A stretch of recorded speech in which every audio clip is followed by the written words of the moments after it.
Instagram has really made it easier to find your password. Now, the best thing for you to do is open the Instagram app. Now, once you've opened your Instagram app, you want to click on your profile icon below.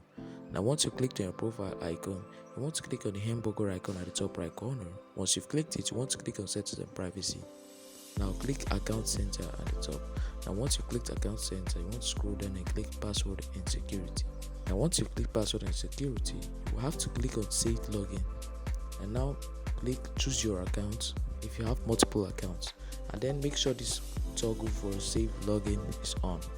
Now once you set it on, you want to go back and head over to change password. Now why you set that toggle off is for Instagram to notify you your password even though you forgot it the next time.